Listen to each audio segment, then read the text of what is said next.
Storm Tracker weather starts now with Chief Meteorologist Ryan Dennis. Welcome back, everyone. Yet another day with above average temperatures throughout a lot of central and north central Montana. It is cool outside right now as temperatures are in the mid to upper 30s and low to mid 40s. In the valleys, the wind really hasn't been much of an issue today, just a little bit of a breeze. Elsewhere, though, we have been dealing with gusty winds, 10 to 30 mile per hour sustained winds. And in north central Montana, peak wind gusts have been over 55 miles per hour in some locations, including in Great Falls and Cascade. A high wind warning remains in effect for the Rocky Mountain Front, the Cut Bank area, Cascade County, Judith Basin County, and Fergus County until 11 p.m. tonight. Could still see some gusts between 65 and 75 miles per hour. And then for the Big Timber and Judith Gap areas, this high wind warning remains in effect through tomorrow evening. As we go through the next few hours, the wind is actually going to diminish some. In the valleys, little to no wind overnight tonight. Elsewhere, it will continue to be breezy tonight, 10 to 25 mile per hour sustained winds for much of the night with wind gusts up to or even over 40 miles per hour at times.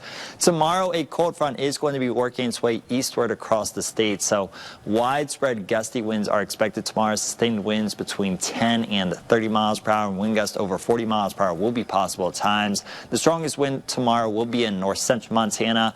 In the valleys, the wind won't be terrible tomorrow, but it is going to be breezy as that cold front does pass through.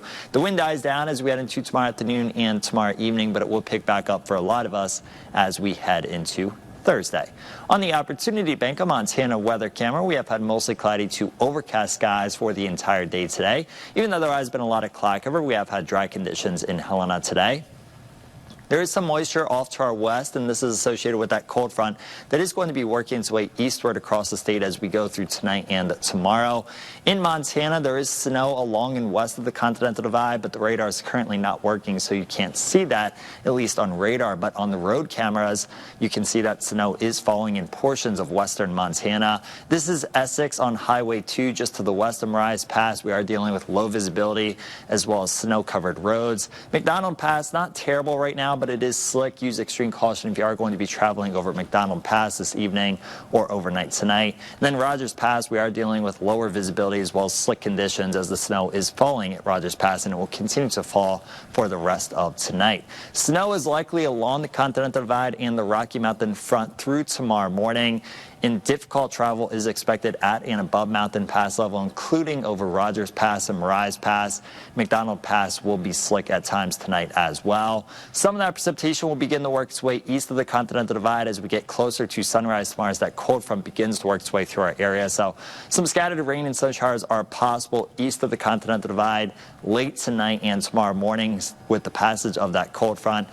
Skies will clear out as we go through tomorrow, and that precipitation should be out of here by noon tomorrow. So really, most of tomorrow is going to be a pretty nice day outside of the wind with partly to mostly sunny skies and mostly dry conditions.